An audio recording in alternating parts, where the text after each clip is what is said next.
दास जी, जबकि कबीरदास जी का फोटो लगा देते हैं, वो ऐसा करते हैं। कबीरदास जी द्रौपदी को साड़ी दे रहे हैं, द्रौपदी बच रही और कबीर पीछे कौन खड़ा है? कबीरदास। तो ये बड़ी गलत धारणा चल गई, बहुत ही गलत धारणा चल गई कि मतलब मन में जिनको आया उसको कि भाई हम भगवान बना आदमी को के नाम पे, है ना।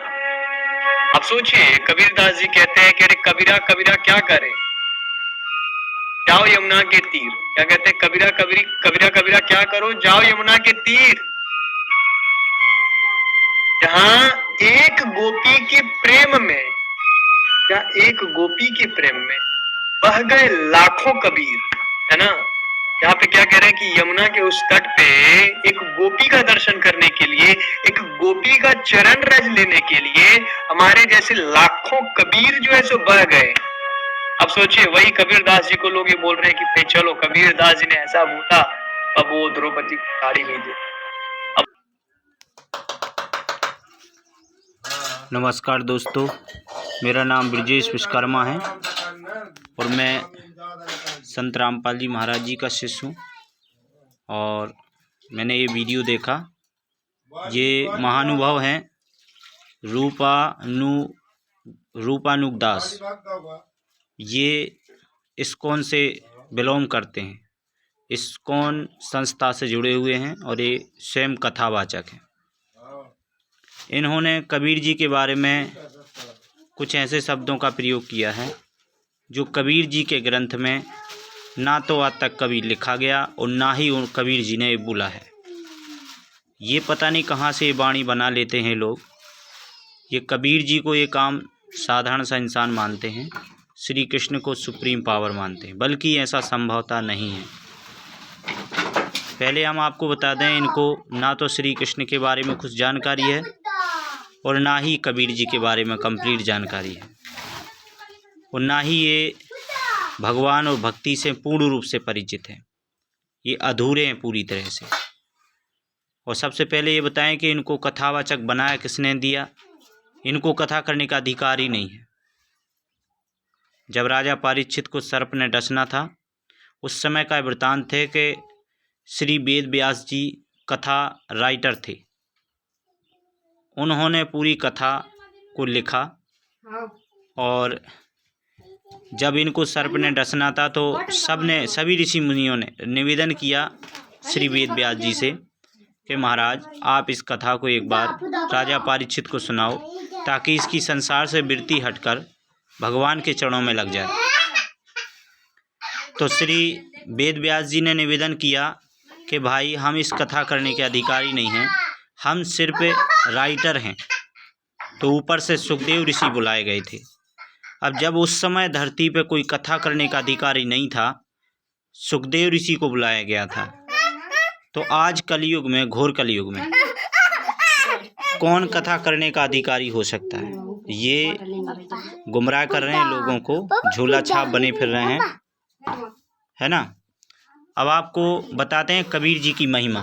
कबीर जी कौन है और कबीर वास्तव में क्या थे?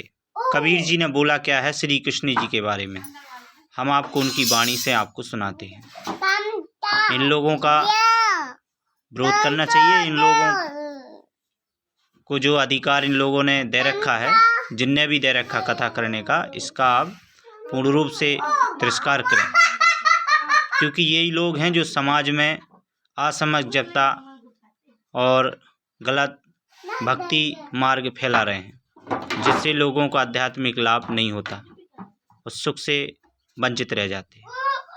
सही भक्ति और सही भगवान से परिचित ना होने के कारण लोग भ्रम में पड़ जाते हैं। कुछ लोग तो नास्तिक भी हो जाते हैं इन्हीं नकली गुरुओं के कारण। आओ यथार्थ और सच्चाई से परिचित कराएं। आज वर्तमान में पूर्ण संत रामपाल जी महाराज एकमात्र ऐसे धरती पर संत हैं जिनने सद्भक्ति शास्त्र के अनुसार चारों वेद, 18 पुराण, पवित्र गीता जी, पवित्र गुरु ग्रंथ, कुरान शरीफ, बाइबल और जितने भी महापुरुषों की, संतों की वाणियाँ हैं, इनसे सिद्ध कर दिया है कि कबीर जी ही सुप्रीम पावर हैं, पूर्ण परमात्मा हैं। और बाकी पूर्ण परमात्मा जितने भी देवी देवता हैं ये पूर्ण नहीं हैं। श्री कृष्ण भी पूर्ण नहीं है। हम आपको सिद्ध करके बता देंगे कबीर जी की वाणी से कि कबीर जी ने श्री कृष्ण जी के और अपने बारे में क्या बोला है। ये तो मुंह से बोलते हैं, हम आपको लिखित बताएंगे, 100 की और 1 लिखी। चलो अब आपको दिखाते हैं। ये संत रामपाल जी महाराज जी द्वारा लिखित आध्यात्मिक ज्ञान गंगा है। हम आपको इसमें पढ़कर बताएंगे कबीर जी की वाणी जो स्पष्ट शब्दों में है। कबीर जी क्या बोलते हैं, सबसे पहले हम ये बताएंगे आपको। जो बूझे सो बाबरा, क्या है उम्र हमारी, असंख्य युग पर लय गए तब का ब्रह्मचारी। गोरखनाथ और श्री परमेश्वर कबीर जी की आपस में वार्तालाप हुई। गोरखनाथ गोष्ठी का ये शब्द है। उस समय परमेश्वर कबीर जी ने गोरखनाथ जी से यह भूला था, क्योंकि गोरखनाथ ने भगवान कबीर जी से कहा था कि कबीर जी आपकी क्या उम्र है, आप बालक हैं और आप बड़ी बड़ी बातें करते हो। तो कबीर जी ने अपनी शक्ति से इनको परिचित कराते हुए फिर ज्ञान समझाया। उस समय ये शब्द बोला था भगवान ने। कबीर परमेश्वर कहते हैं, जो बूझे सो बाबरा, क्या है उम्र हमारी, असंख्य युग पर लय गए तब का ब्रह्मचारी। कोटि निरंजन हो गए परलोक सिधारी, हम तो सदा महबूब हैं स्वयं ब्रह्मचारी। अब आगे निरंजन शब्द जो आया है एक काल ब्रह्म है, और ये गीता अध्याय 11 की श्लोक 32 में कहता है कि अर्जुन मैं काल हूँ और सबको नष्ट करने के लिए अब प्रकट हुआ हूँ, यानी प्रवृत्त हुआ हूँ।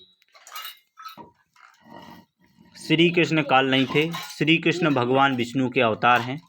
ये सतोगुणी भगवान हैं। ये जो काल ब्रह्म शक्ति आई थी श्री कृष्ण जी के अंदर, ये काल ब्रह्म था, निरंजन था। उसी विषय में बता रहे हैं कि कोटि निरंजन मर गए, यानी हो गए परलोक सिधारी, यानी परलोक चले गए मरकर, और हम तो सदा महबूब हैं। हम सदा महबूब यानी हम वैसे ही कि वैसे ही सुंदर हैं और युवा हैं। हम एक नर लीला करने के लिए संसार में आते हैं, एक आम मानुष की तरह लीला करके हम चले जाते हैं। हम अपने सतलोक में सदा युवा शरीर में बैठे हुए हैं।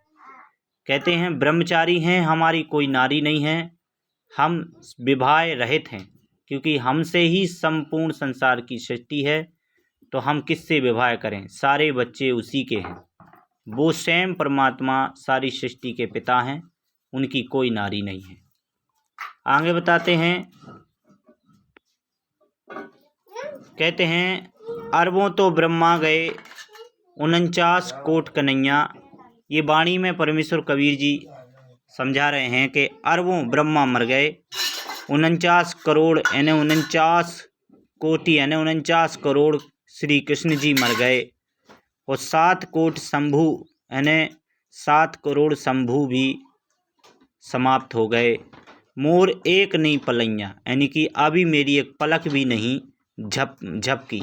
मैं सतलोक में युवा शरीर में बैठा हूँ, मेरी एक भी पलक नहीं झपकी, और इतने सब प्रलय आकर चले गए, और इतनी आत्माएं इन देवताओं की पदवी पर बैठकर अपने शरीर को त्याग गई। कोटि नारद हो गए, करोड़ों तो नारद हो गए मोहम्मद से चारी। और कहते हैं मोहम्मद जैसे मुसलमान धर्म में मोहम्मद, ये भी करोड़ों कई करोड़ों बार मर गए, और देवतन की गिनती नहीं क्या सृष्टि विचारी। अब जब इतनी बड़ी दिव्य आत्माएं शरीर छोड़ के चली गईं, जैसे ब्रह्मा के पद पर, श्री कृष्ण के पद पर और शंभू के पद पर जो आत्माएं थीं, जब वे करोड़ों बार 49 करोड़ अरबों बार मर गईं, तो फिर देवताओं तो पता नहीं कितनी बार देवता शरीर छोड़ के मर गए होंगे। नहीं बूढ़ा नहीं बालक नहीं कोई भाट भिखारी, मैं सतलोक में सदा युवा शरीर में बैठा हूँ, और मैं धरती पे भी युवा ही रूप में आता हूँ। मैं एक नर लीला करता हूँ, और ऐसी लीला करता हूँ बालकपन से वृद्ध अवस्था तक की लीला करके शरीर चला जाता हूँ, युवा बन के चला जाता हूँ। एक अन्य जन साधारण की तरह मैं लीला करता हूँ, मैं सतलोक में युवा रूप में बैठा हूँ। कहते हैं कहें कबीर सुनो हो गोरख, ये है उम्र हमारी। अब आपको संकेत में समझ में आ जाना चाहिए कि कबीर परमेश्वर कहते हैं कि ये हमारी उम्र है कि इतने मर गए, अरबों तो ब्रह्मा चले गए, 49 कोट करोड़ कन्हैया मर गए और 7 कोट शंभू मर गए, मोरी एक पलैया भी नहीं हिली अभी तक। अब इनकी उम्र बताई है, थोड़ा सा और डिटेल में जाने। श्री गोरखनाथ सिद्ध को सतगुरु कबीर साहब अपनी आयु का विवरण देते हैं और असंख्य युग प्रलय में गए, तब का मैं वर्णन वर्तमान हूँ, अर्थात अमर हूँ। करोड़ों ब्रह्म क्षर पुरुष यानी काल ब्रह्म भगवान मृत्यु को प्राप्त होकर पुनर्जन्म प्राप्त कर चुके हैं। एक ब्रह्मा की आयु 100 वर्ष की है। ब्रह्मा का एक दिन 1000 चतुर्युग तथा इतनी ही रात्रि दिन रात 2000 चतुर्युग का होता है।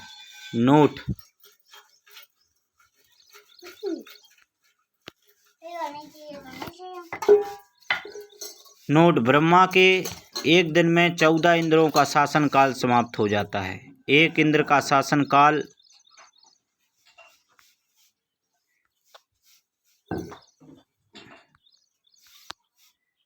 एक इंद्र का शासन काल 1 मिनट एक इंद्र का शासन काल 72 चतुर्युग का होता है। इसलिए वास्तव में ब्रह्मा जी का एक दिन 72 गुणा 14 बराबर 108 चतुर्युग का होता है तथा इतनी ही रात्रि, परंतु इसको 1000 चतुर्युग ही मानकर चलते हैं। ये सब हथियार रख दो, बच्चे खेले डाल रहे बिन भूख टांग दो।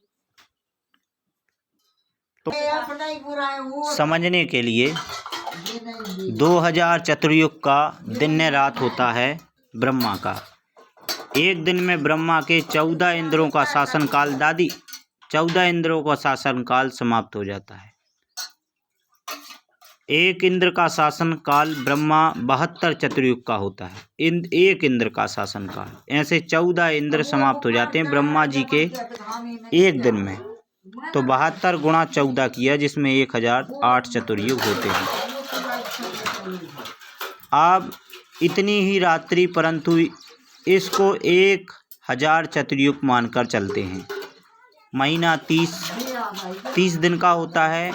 2000 का गुणा 30 में कर दो, 60,000 चतुर्युग का ब्रह्मा का महीना हुआ। 12 महीने का एक साल होता है। 12 का गुणा 60 में कर दो, 7,20,000 चतुर्युग की ब्रह्मा का एक वर्ष हुआ। 12 एक वर्ष हुआ। 72,20,000 का गुणा 100 में कर दो, 7,20,00,000 चतुर्युग ब्रह्मा की आयु है। यानी कि जब एक साल ब्रह्मा का 7,20,000 चतुर्युग का होता है तो 100 वर्ष की आयु है ब्रह्मा की। 100 का गुणा कर दो तो 7,30,00,000 चतुर्युग की ब्रह्मा की आयु है। ऐसी 7 गुणा विष्णु की है। 7 का गुणा 72, 7,20,00,000 में कर दो तो ऐसे ही फिर 50,40,00,000 चतुर्युग विष्णु की आयु है। और विष्णु से 7 गुणा शिव जी की आयु, तो 7 का गुणा उसमें कर दो, 3,52,80,00,000 चतुर्युग शिव जी की आयु बताई गई है। इस प्रकार कबीर साहब ने सभी देवताओं की आयु का पूर्ण रूप से वर्णन किया है। और ये नादान बताओ कबीर साहब को किस प्रकार की भाषा बोलते हैं। कबीर जी की वाणी में कहीं ये वाणी नहीं लिखी, इनने अपने मन से ये वाणी बनाई है। ठीक है दोस्तों, ऐसे लोगों का विरोध करें। सत साहेब।